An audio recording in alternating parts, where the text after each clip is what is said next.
65세 이상 은퇴자 중 자녀에게 목돈을 지원한 뒤 5년 안에 노후 생활비 부족을 겪는 비율이 절반을 넘는다는 조사가 있습니다. 하지만 대부분은 그 사실을 돈을 다 건네고 난 뒤에야 알게 됩니다. 박정호 씨 63세 30년을 시청 공무원으로 일하고 지난 봄 정년 퇴직했습니다. 퇴직금과 그동안 모은 적금을 합쳐 통장에 찍힌 숫자는 1억 2천만 원. 아내 최영순 씨와 함께 근교로 이사해 작은 텃밭이나 가꾸며 살자던 소박하지만 확실한 계획이 있었습니다. 매주 화요일 아침이면 동네 경로당에 나가 바둑을 두었고 주말엔 재래시장에 들러 아내와 함께 반찬거리를 골랐습니다. 평생 남에게 아쉬운 소리 한 번 안 하고 살아온 그였습니다. 이웃들은 그를 성실하고 계획적인 사람이라 불렀습니다.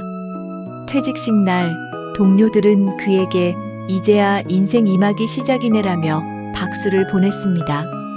정호 씨도 그렇게 믿었습니다. 남은 인생은 지금까지와는 다를 것이라고. 위기는 아들 승우의 전화 한 통에서 시작됐습니다.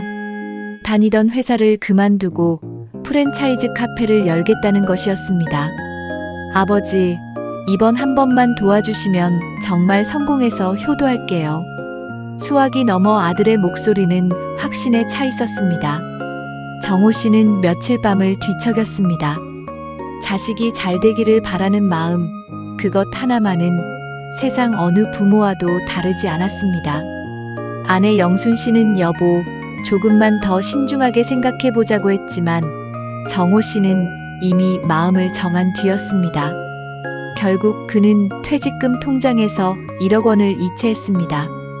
차용증도 계약서도 없었습니다. 가족끼리 무슨 종이 쪼가리냐는 아들의 말에 정호 씨도 그러려니 했습니다. 그날 저녁 그는 통장 잔고를 다시 한번 들여다보며 스스로에게 되뇌었습니다.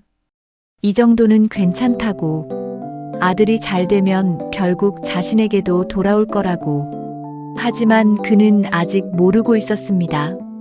이 순간이 자신의 노후 전체를 흔드는 첫 번째 도미노였다는 사실을.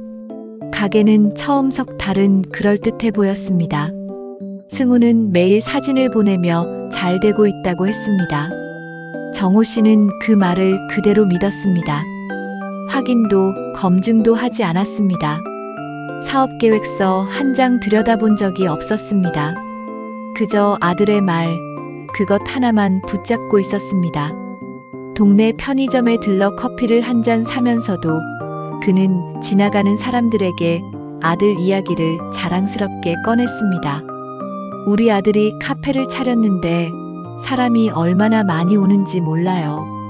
여기서부터 부모들이 반복하는 첫 번째 착각이 시작됩니다.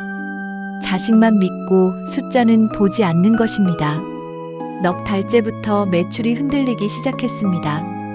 승우는 임대료만 넘기면 괜찮아진다며 추가 지원을 부탁했습니다. 정호 씨는 이미 건넨 1억 원이 아까워서라도 손을 뗄 수 없었습니다. 심리학에서는 이를 매몰 비용 오류라 부릅니다.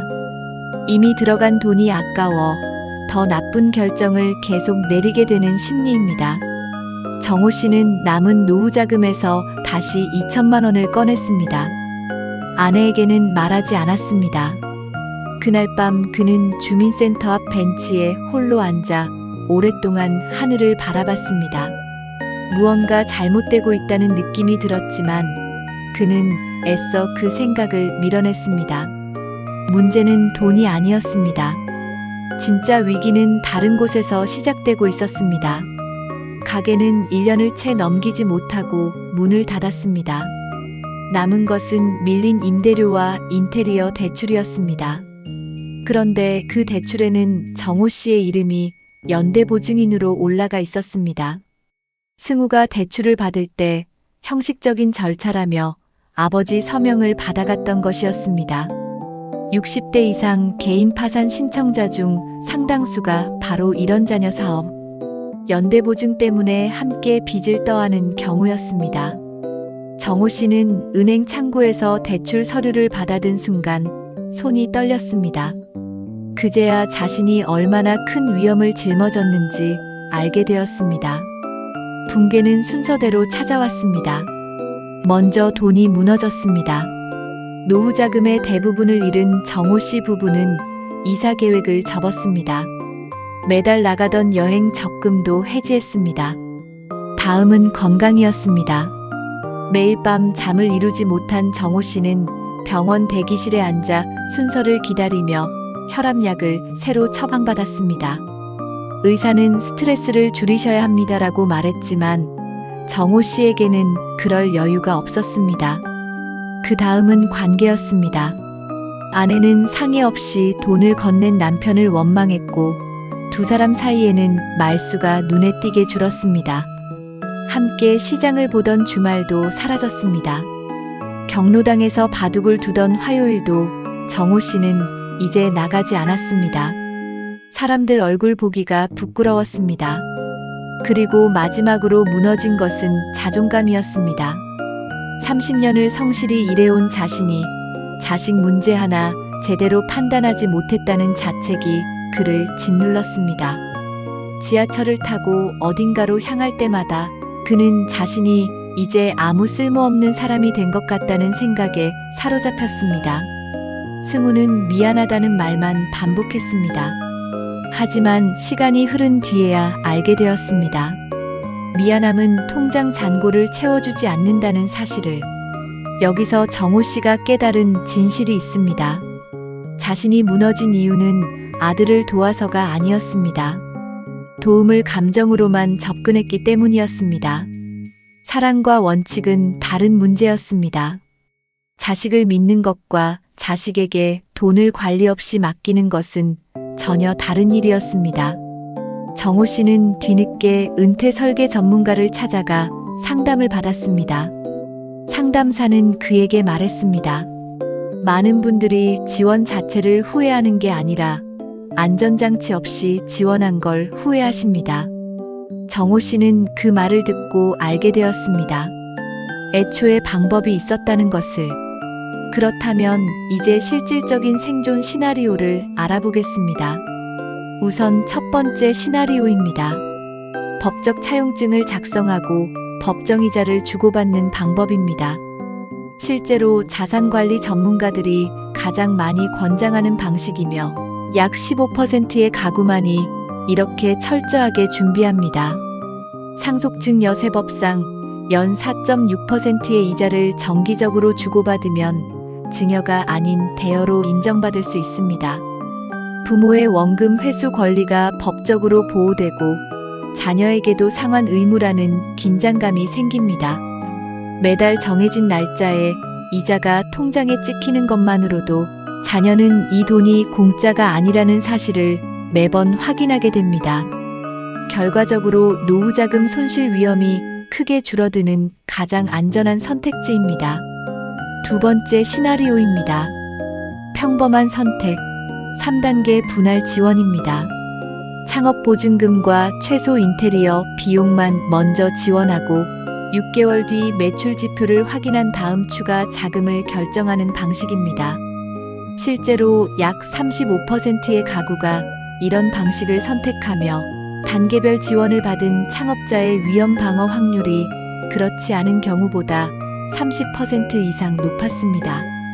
자녀가 1단계에서 흔들린다면 부모는 남은 자금을 지킬 수 있습니다. 전액을 한 번에 주는 것보다 훨씬 안전하지만 여전히 자녀의 상환 의지를 법적으로 강제하지는 못한다는 한계가 있습니다. 세 번째 시나리오입니다. 가장 위험한 선택, 전액을 차용증 없이 한 번에 증여하고 연대 보증까지 서는 방식입니다.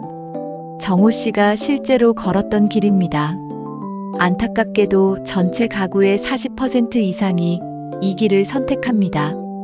자녀의 사업 실패 확률이 60%를 넘는 현실에서 아무런 안전장치 없이 전 재산을 넘기는 것은 부모와 자녀 모두를 함께 무너뜨리는 결과로 이어질 가능성이 매우 높습니다. 돈을 잃는 것에서 끝나지 않고 빚까지 함께 떠안게 되는 최악의 시나리오입니다. 이제 여러분 스스로 점검해 볼 시간입니다. 다음 질문에 마음속으로 답해 보시기 바랍니다. 첫 번째 질문입니다.